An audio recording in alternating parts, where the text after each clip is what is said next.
Hello, bonjour. Aujourd'hui, je vais parler d'un incident, une chose qui m'est arrivée en fait, ce qui est assez marrant.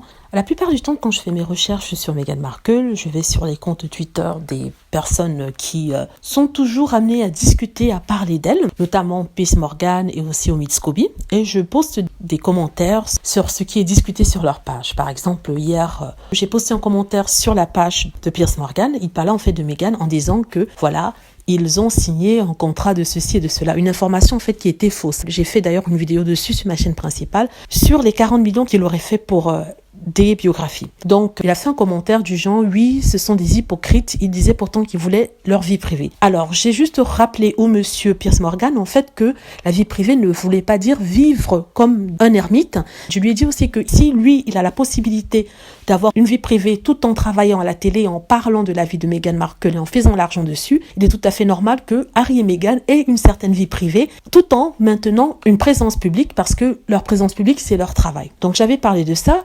Entre-temps, il y a eu un autre message de Piers Morgan encore sur Meghan et Harry et il y a eu une petite discussion sur cette page-là avec un autre abonné de Piers Morgan qui le défendait. Alors cet abonné disait en fait qu'il avait le droit de critiquer Meghan Markle, que c'était son droit à lui parce que j'avais dit qu'il était obsédé par elle et qu'elle ne lui avait jamais répondu et qu'en fait il est dans un combat contre lui-même parce que Meghan Markle ne sait même pas qu'il existe. S'il l'a rencontré une fois, il n'est plus dans sa mire à elle. Au lieu de Piers Morgan, la personne m'avait répondu en disant qu'il a raison, qu'il représente le peuple anglais et la volonté du peuple anglais.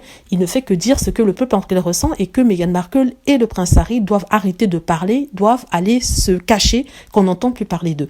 J'ai rappelé à cette dame-là que Harry et Meghan avaient le droit, tout comme Piers Morgan, de s'exprimer. C'est ça la liberté d'expression, c'est de ça qu'il s'agit quand on parle de liberté d'expression et que je ne remets pas en cause le droit de Piers Morgan d'apprécier sa liberté d'expression ou d'exercer son droit à la liberté d'expression, mais je faisais la remarque sur sa façon obsessive qu'il a de commenter sur Harry et Meghan depuis au moins 4 ans et je disais que la façon dont il a trollé Meghan Markle aurait été perçu comme quelque chose de menaçant s'il n'avait pas été une personnalité. Ça veut dire qu'il avait été un monsieur lambda qui avait eu un rendez-vous de business avec Meghan qui ensuite n'avait pas reçu en retour une réponse ou un deuxième rendez-vous et qui s'était comporté comme lui. J'avais dit en fait qu'il serait traité de harceleur. Il aurait même des problèmes avec la justice. Alors, vous imaginez ce que monsieur Piers Morgan a fait sur son compte Twitter.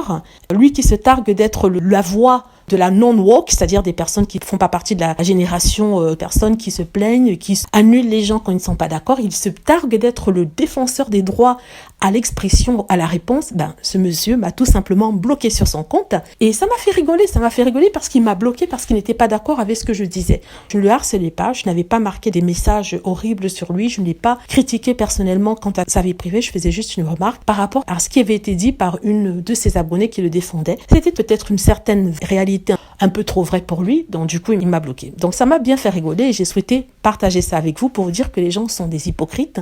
Ils prêchent quelque chose comme ce monsieur qui dit oui, je donne aux gens le droit de parler, je ne suis pas là à annuler les comptes des gens s'ils ne sont pas d'accord avec moi, mais il ne se gêne pas de le faire avec moi, il me bloque carrément sans même me répondre. Voilà, c'est ce que je voulais dire. J'espère que vous avez aimé la vidéo. N'hésitez pas à cliquer sur like si c'est le cas, à vous abonner pour plus de vidéos et à cliquer sur la petite cloche afin d'être averti lorsque je poste une nouvelle vidéo. Merci.